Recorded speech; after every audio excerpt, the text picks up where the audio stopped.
اگر ہمیں کبھی نماز، روزے یا حج کے مسائل پیش آتے ہیں تو ہم فوراً عالم صاحب کے پاس جاتے ہیں، لیکن اگر قومی بجٹ جیسا معاملہ ہو، خارجہ سیاست کا مسئلہ ہو یا کوئی عدالتی بحران ہو تو کبھی عالم صاحب سے رجوع نہیں کرتے، اور اگر ان سے سوال کر بھی لیتے ہیں تو وہ بھی حیران ہو جاتے ہیں۔ ہمیں نظر آتا ہے کہ مسجد میں لکھا ہوتا ہے کہ مسجد میں سیاسی باتیں کرنا منع ہے۔ اب ہم چلتے ہیں 1400 سال پہلے، نبی صلی اللہ علیہ وسلم کے دور کے اندر، جب صحابہ کو نماز، روزے یا حج کا کوئی مسئلہ پیش آتا تو وہ فوراً نبی صلی اللہ علیہ وسلم سے رجوع فرماتے، اور اگر خارجہ سیاست، قومی بجٹ یا عدالتی بحران کا کوئی مسئلہ پیش آتا تو فوراً نبی صلی اللہ علیہ وسلم سے رجوع فرماتے۔ یعنی صحابہ کرام کے لیے ہر مسئلے کا حل اللہ کے نبی صلی اللہ علیہ وسلم ہی ہوتے تھے، لیکن ہمارے یہاں ہر مسئلے کا حل اسلام نہیں، بلکہ ہم نے اسلام کو محض کچھ انفرادی عبادات اور اخلاقیات تک محدود کر دیا ہے۔ امام صاحب یاد آتے ہیں تو نکاح پڑھانے کے لیے یا جنازہ، لیکن ملک کی سیاست کے لیے اسلام ہماری بنیاد نہیں، بلکہ ہم نے ایک ایسے ٹولے کو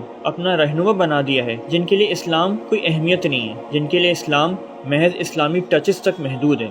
اللہ سبحانہ و تعالیٰ نے سورہ بقرہ میں فرمایا افتؤمنون ببعض الکتاب وتکفرون ببعض فما جزاء من يفعل ذلك منكم الا خزي في الحیاة الدنیا ویوم القیامة يردون الى اشد العذاب۔ ترجمہ، کیا تم کتاب کے کچھ حصوں پہ ایمان لاؤ گے اور کچھ کا انکار کر دو گے تو کیا ہے اس کا نتیجہ سوائے اس کے کہ تم دنیا میں ذلیل ہو اور آخرت کے دن شدید عذاب۔ یہی آج ہماری ذلت کی وجہ ہے کہ ہم نے اسلام کا کچھ حصہ تو اٹھا لیا ہے جو کہ انفرادی عبادات اور اخلاقیات تک محدود ہے، اور اس پہ خوب تبصرے اور تجزیے چلتے رہتے ہیں۔ ہر جمعے کا بیان انہی موضوعات پر اوپر ہوتا ہے، لیکن جب معاملہ آتا ہے سیاست، عدالت، اقتصادیات، خارجہ سیاست، جنگیں، تو اسلام ہماری بنیاد نہیں بنتی، بلکہ وہ سیاستدان اور وہ ادارے ہماری بنیاد بن جاتے ہیں جن کا اللہ اور اس کے رسول سے کچھ لینا دینا نہیں ہے۔ اگر ہم اس ذلت سے آزادی حاصل کرنا چاہتے ہیں تو لازم ہے ہم دوبارہ اسلام کو اپنی بنیاد بنائیں، اسی طرح جس طرح صحابہ کرام نے بنائی تھی، یعنی ہر معاملے میں